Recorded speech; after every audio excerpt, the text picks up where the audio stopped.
that, oh, is an eternal matter.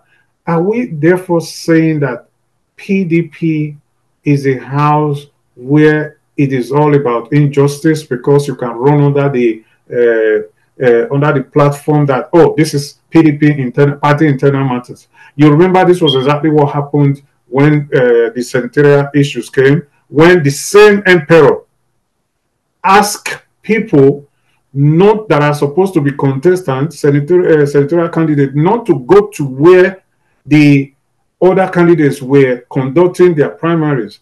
They went and did a parallel elections, and in less than 20 minutes declared themselves winners. And you know how that happened.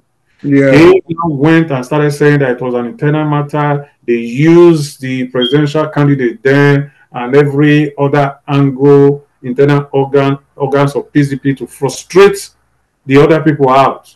And people who were not supposed to contest the election became the candidate. So it's a house of injustice. That's what we are saying, if that's the argument that they are holding when they say is an internal issue. And injustice is happening. These people went to court before that governorship primaries. They went to court to say, look, we are afraid with the way things are going that we will not be allowed to participate and perform our civic right of being one of the delegates that have been selected to vote in the primaries. And yet, really, they were not allowed to vote. That's disenfranchisement. And they were already in court. So when you say the election, they were not participants in the election, yes, they weren't. But they knew that an injustice was going to happen to them, and they went to court before the election happened. So it is not their fault if the case did not come up for hearing before the election. What is evident, what they have, what they are saying is that they were supposed to vote in that election.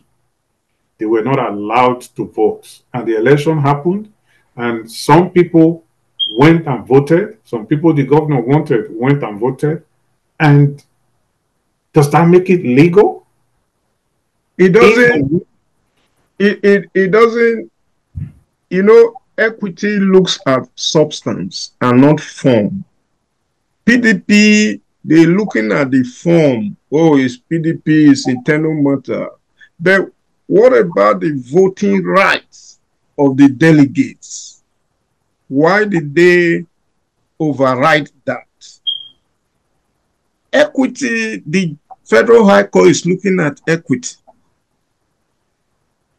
Where those that went to court are seeking for remedy. So the remedy is the judgment that your right was infringed upon. It's all about rights. You know, Nigeria, we value less human rights.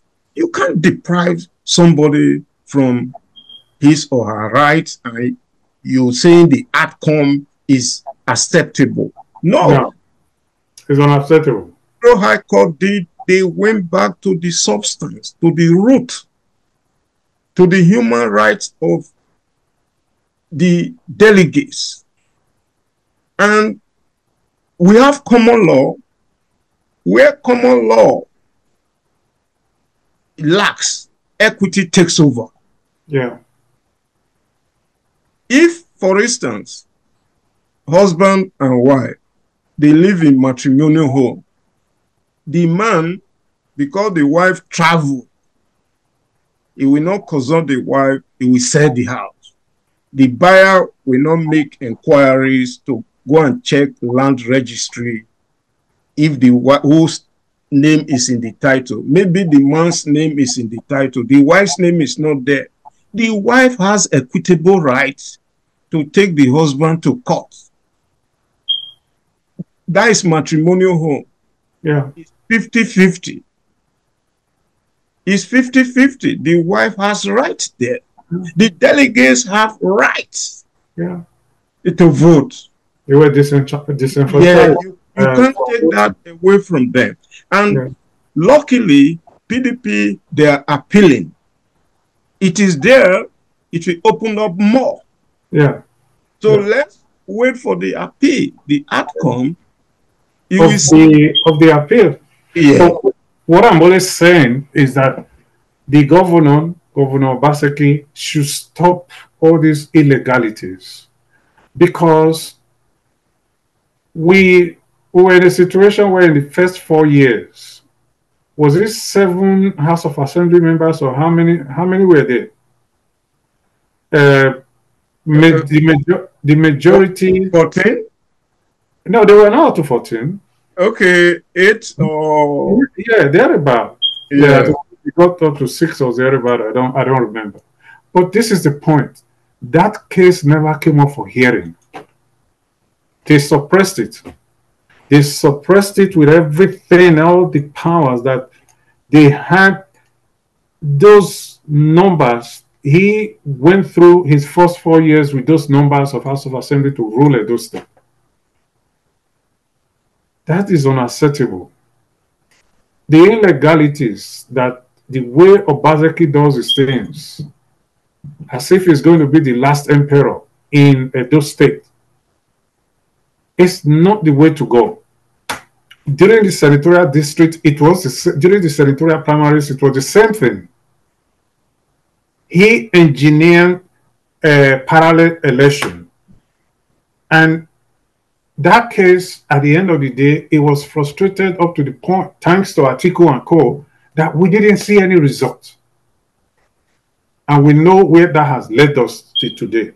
We had the legacy PDP and the owners of the house that were driven out of the house, and the new owners.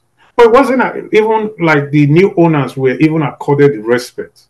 You see people like them, Aslam Ojezwa, that stood thick and thin with the governor. What happened to them? That's not the way to go. That's not the way. You can't fight everybody. You can't drive everybody away from the house. Also to the point of wanting to do the same to the Oba of Benin now. It is not allowed. It is unacceptable. So whatever Aswen Godalo is getting now, it is the handwork of the governor who believe that you can use power to muscle out everybody.